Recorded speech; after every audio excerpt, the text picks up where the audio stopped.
రంగారెడ్డి జిల్లా Narsingi municipal town planning అధికారి మణిహారిక ఇంట్లో ఏసీబీ సోదాలు నిర్వహిస్తోంది. నిన్న మధ్యాహ్నం నుంచి నార్సింగి మున్సిపల్ ఆఫీసులో విచారణ కొనసాగుతోంది. ఇవాళ విచారణ పూర్తి కాగానే అదుపులోకి తీసుకుని రిమాండ్కు తరలిస్తారని సమాచారం.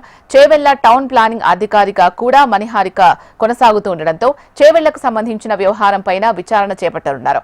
నార్సింగి మున్సిపల్ కి సంబంధించి ఎల్ఆర్ఎస్ తో పాటు అక్రమ నిర్మాణాలపైన విచారణ కొనసాగుతోంది.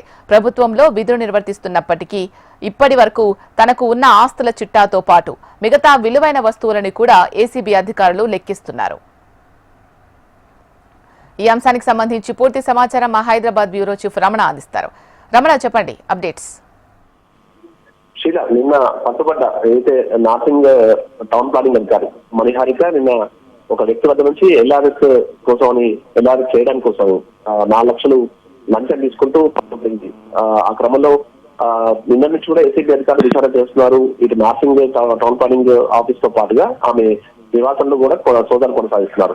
ఇక గతంలో కూడా ఈమె చేవెళ్లలో పనిచేసింది కాబట్టి ఆ చేవెళ్లకు సంబంధించిన టౌన్ ప్లానింగ్ అక్కడ కూడా వివరాలు రాబట్టే ప్రయత్నం చేస్తారు. మొత్తంగా ఆమె ఆస్తులకు సంబంధించిన వివరాలు, అక్రమాస్తులకు సంబంధించిన వివరాలు పూర్తిగా రాబట్టే ప్రయత్నం అయితే ప్రస్తుతం సాగుతోంది. చాలా రోజులుగా ఆమెకి ఆరోపణలు ఉన్నాయి. ముఖ్యంగా ఎల్ఆర్ఎస్ సంబంధించి చేయడానికి పెద్ద మొత్తంలో డబ్బు డిమాండ్ చేసినట్టు కూడా ఆరోపణలు ఉన్న నేపథ్యంలోనే పూర్తి స్థాయిలో విచారణ కొనసాగుతోంది. ఇటు ఆఫీస్ లో already Narsingi town planning office లో కొంత కీలక డాక్యుమెంట్స్ స్వాధీనం చేస్తున్నారు. ఆమె నివాసంలో కూడా ఆస్తులను, అక్రమాస్తులను గుర్తించినట్టు తెలుస్తోంది. మరి కాసేపట్లోనే ఆమెని అదుపులోకి తీసుకుని రిమాండ్ కూడా తరలించే అవకాశం ఉంది.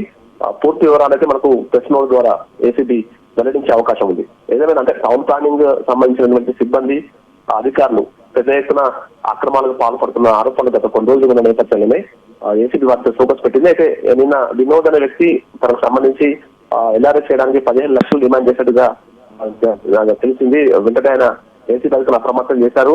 4 లక్షల అడ్వాన్స్ రూపంలో ఇస్తున్న క్రమంలోనే మణిహారికను పట్టుకున్నారు. ఈ క్రమంలో ప్రస్తుతం ఈ విచారణ సోదాలు కంటిన్యూగా కొనసాగుతున్నాయి. మరి కాసేపట్లోనే మణిహారికని రిమాండ్ తరలించే అవకాశం ఉంది. Right, thank you Ramana.